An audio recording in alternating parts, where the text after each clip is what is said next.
Okay, the claim that I'm going to be refuting tonight is that euthanasia is necessary in order to relieve patients of their terminal illnesses and end their suffering.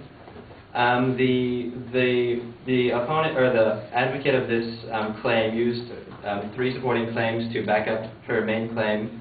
One of which was that she presented background information, which basically, which I'll be discussing later. The second one was that euthanasia is needed to reduce pain and suffering, inferring for the patient. And the third one is euthanasia provides relief and proper grieving by allowing for death in a dignified manner. Now I'm going to show basically about, what I'm going to show about this argument is that basically what this person is arguing is a claim of value argument, and then also it has the evidence that she provides have no tangible merit, and there's no reason for anybody to believe her argument. Okay, now, so for her first claim, she provides historical background information. For example, in the 1930s, she mentioned that America started accepting the euthanasia as a proper means of ending someone's life. How the Nazis used it in the 1940s, and the Supreme Court banned it in the 1970s. As you can see, all of these evidences have no actual, they don't have a positive effect on her argument. In fact, they detract from it because the on and off relationship for the euthanasia shows that that this is a claim of value, that cultures can accept and refute the use of it, and there's no necessary consequences. She doesn't show any consequences. Okay, and then for the second one, she argues that euthanasia is needed to reduce pain and suffering. The only support for her entire argument that she uses for any of it is a Yale doctor's quote, which basically says that it's not right for people not to be allowed to use euthanasia to end suffering. Now, that doesn't advance her claim that euthanasia is necessary in order to relieve patients of their terminal illnesses. Once again, she is arguing a value argument. And then she herself brings a hypothetical example. She says, it would really be depressing if you didn't have motivation in your life anymore. If you had to spend every day staring at the ceiling, day after day until you die. This is the bulk of her support for this argument that it's necessary. That doesn't really help in any way with her main claim that it's necessary. She hasn't proved that people are suffering unnecessarily, that euthanasia would really help it. She doesn't say that basically she doesn't use any statistical evidence. That's the only evidence, and that one itself is a value evidence. It's value evidence.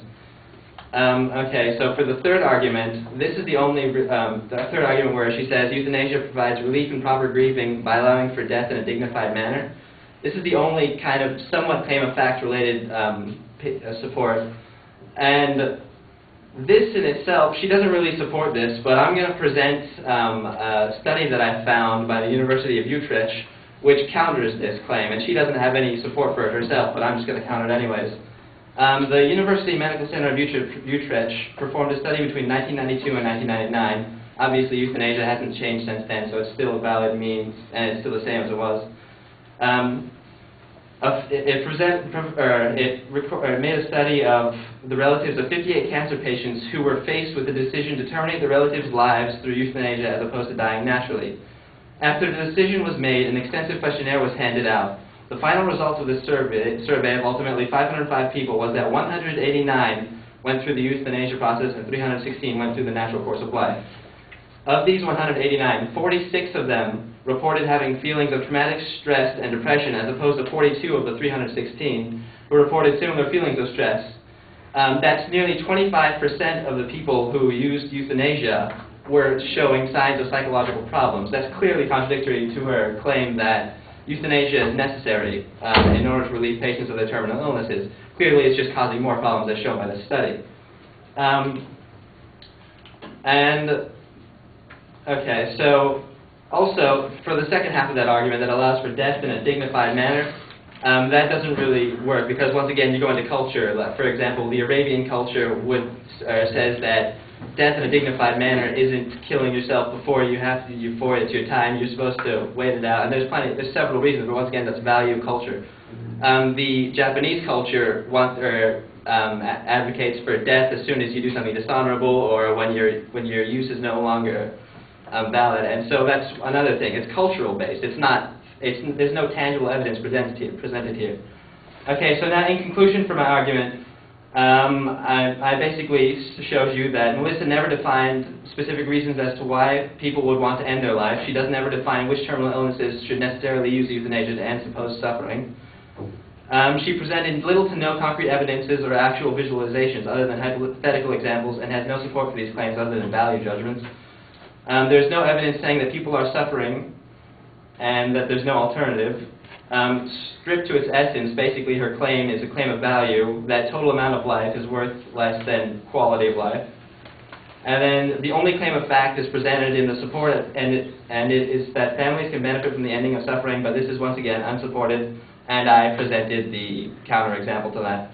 So with these facts in mind, there's no logical reason to believe the claim made by the advocate that euthanasia is necessary to end suffering.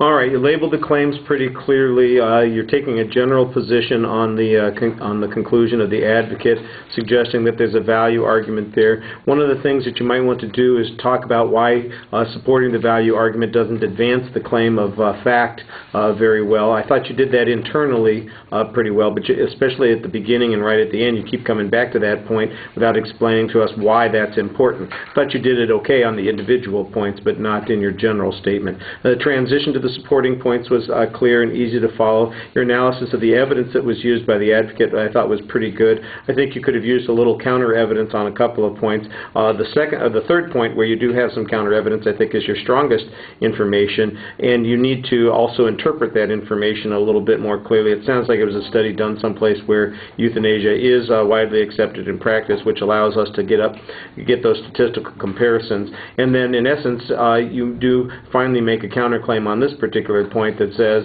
that the results show the exact opposite. The substantial number of people, when choosing euthanasia, continue to suffer, problems, especially the family in that situation. I guess the patient doesn't, but the family doesn't. Okay.